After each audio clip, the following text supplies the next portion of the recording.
Bonjour à tous amis de la vie, on se retrouve pour une nouvelle vidéo sur ma chaîne YouTube et cette fois-ci nous allons parler des accessoires sur la réplique en elle-même. Donc on va tout de suite parler comment placer les accessoires sur la réplique. Donc on va tout de suite passer aux rails RIS. Donc comme je vous le disais, les rails RIS c'est comme en eux-mêmes pour pouvoir placer les accessoires. Donc comme sur les vraies armes, on a des rails où du compte où on peut fixer plein d'accessoires, comme ici présenté par exemple une poignée. Donc il suffit de visser ou dévisser pour pouvoir directement mettre sur le rail. Donc il existe plein d'accessoires. Donc aujourd'hui on va directement les énumérer et savoir à peu près leurs fonctions.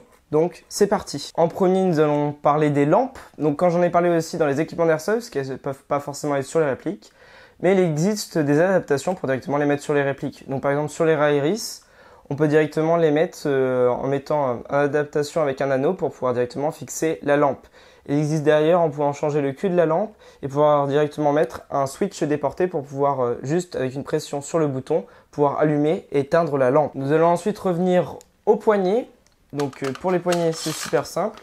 Donc il suffit de la mettre, hop, de la fixer et elle ne bouge plus. Et ça permet une meilleure prise en main de la réplique. Donc parce que forcément tous les garde-mains sont peut-être pas faits pour toutes les mains, donc pour la prise en main. D'ailleurs les rails RIS sont pas super pour la prise en main je trouve. Donc une poignée c'est quand même mieux pour la prise en main. Et d'ailleurs il existe plusieurs poignées, comme par exemple les poignées horizontales. Et il existe aussi les poignées verticales. Donc au bout du compte c'est des poignées triangulaires. Donc pour une prise en main différente et après ça dépend selon la vie, les goûts ou même l'esthétique. On va ensuite parler des silencieux ou cache-flammes. En gros c'est ce qui est mis au bout du canon. Donc il existe plusieurs choses à mettre au bout du canon. Donc là c'est pas celui d'origine, c'était un cache-flamme. Donc il peut y avoir plusieurs cache-flammes, donc ceux d'origine souvent assez basiques pour M4. Ou d'autres cache-flammes plus originaux, changés un peu pour le design. Il existe ensuite plusieurs silencieux comme celui-ci. Donc ceux-là sont purement esthétiques et c'est un prix pas trop cher. Au bout du compte, parce que ils ne sont pas fonctionnels, c'est plus seulement pour l'esthétique. Il existe aussi les silencieux fonctionnels avec de la mousse à l'intérieur ou certaines autres choses qui coûtent d'ailleurs beaucoup plus cher et sont pas forcément utiles pour les AEG parce que la gearbox fait déjà pas mal de bruit. Par contre, c'est plus utile pour les GBB et les GBBR qui eux fonctionnent à gaz, donc qui rend vraiment une réplique silencieuse. Et encore le must, c'est en HPA, on n'entend vraiment presque rien. Donc on se retrouve ensuite pour les optiques. Donc souvent fournis avec les répliques, ce sont des organes mécaniques, donc assez sommaires et assez simples, donc souvent changés par exemple pour une optique différente, comme ici présenté une holo. Donc c'est une sorte de point rouge mais en hologramme. Donc on peut par exemple viser avec les deux yeux ouverts. Et un petit souci souvent que les gens ne font pas attention, c'est qu'au bout du compte, il ne faut surtout pas viser le point rouge, mais viser sa cible. Et en faisant sa cible, on verra où se trouve le point pour ensuite aligner son tir. Il existe d'autres points rouges plus conventionnels où c'est juste un petit point lumineux rouge. Donc comme à la mode, ce sont les micros T1 ou d'autres points rouges. Mais il existe d'autres optiques. Donc on va directement parler de ceci. Donc, par exemple, les viseurs type Alcan ou ACOG. Donc, ce sont des viseurs avec directement un zoom intégré dessus. Donc, ce sont des croix ou des traits qui sont dedans. Il n'y a rien d'électrique, donc pas besoin de piles ou autre. Ce sont juste mécaniques. C'est assez utile, par exemple, pour l'anti-snipe ou des répliques qui vont assez loin et qui ont besoin d'une bonne portée. Il existe après d'autres choses que, par exemple, je ne possède pas là. Ce sont des lunettes avec zoom fait pour les snipers, donc qui sont rien utiles pour les AEG.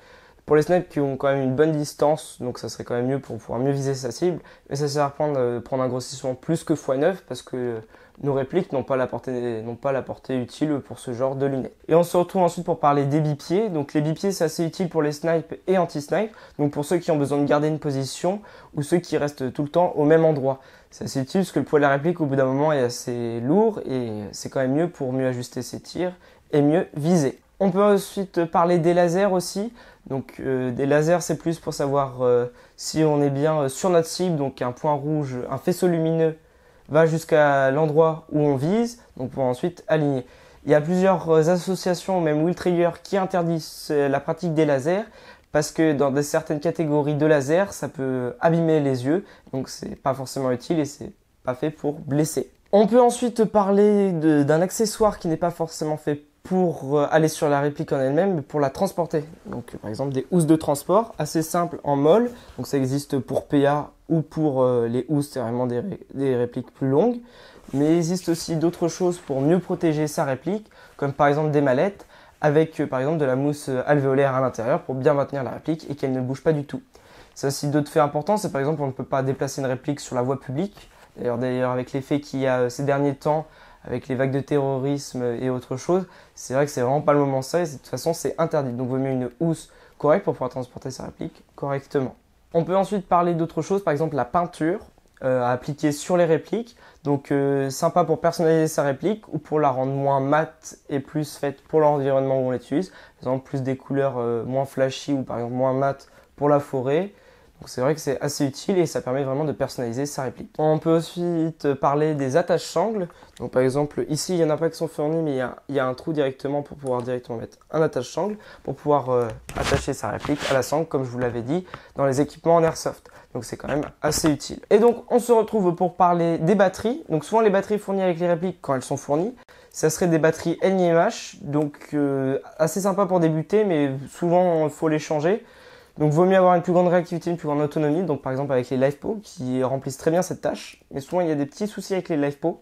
Donc je vous conseillerais vraiment le must, ça serait les LiPo qui sont vraiment bien. Moi je joue qu'avec ça dans mes répliques, donc avec une très grande réactivité, une très grande autonomie, donc c'est vraiment génial. Il y a un seul petit point noir, il faut vraiment faire attention, c'est ne pas de descendre en dessous du seuil critique de l'autonomie de la batterie. En dessous de ça, elle pourrait gonfler et même s'enflammer. Donc souvent c'est bien de mettre dans le transport un petit sachet spécialement fait pour conserver les LiPo correctement. Et pour finir, on peut parler aussi d'autres choses que les rails RIS. Ces derniers temps, il y a eu beaucoup d'évolutions à ce niveau-là. Il y a d'autres choses qui ont été inventées, qui sont d'ailleurs très à la mode. Par exemple, comme ici sur ma CM16 SRXL, c'est le Key Mode. Donc par exemple, un garde-main quand même beaucoup plus petit, mais on peut quand même mettre des accessoires dessus. Soit il y a des adaptations pour remettre des rails RIS, c'est pas forcément utile, ou sinon mettre des accessoires directement sur le Key Mode. Il y a des accessoires faits exclusivement pour le Key Mode. Par exemple, Ares, sa gamme Amoeba vient de sortir plein d'accessoires là-dessus. On peut par exemple mettre un truc directement à montage pour une lampe ou directement des poignées où il y a avec le Key Mode. Donc c'est vraiment bien et ça permet pas non plus d'avoir un garde-main assez gros comme le RIS, mais vraiment mettre que le nécessaire qu'on a besoin. Cette vidéo touche à sa fin, j'espère qu'elle vous aura plu. On se retrouve très vite pour de nouvelles vidéos. Bonne continuation à tous et airsoftement. Back from the dead. Bonjour à tous amis de la bille, on se retrouve pour une nouvelle vidéo sur ma chaîne YouTube et cette fois-ci nous allons parler des équipements en airsoft mais sur les accessoires. Oh putain je dis de la merde le 2. Bonjour à tous amis de la bille, on se retrouve de la batterie en dessous d'un certain niveau. Sinon la batterie est foutue. Et donc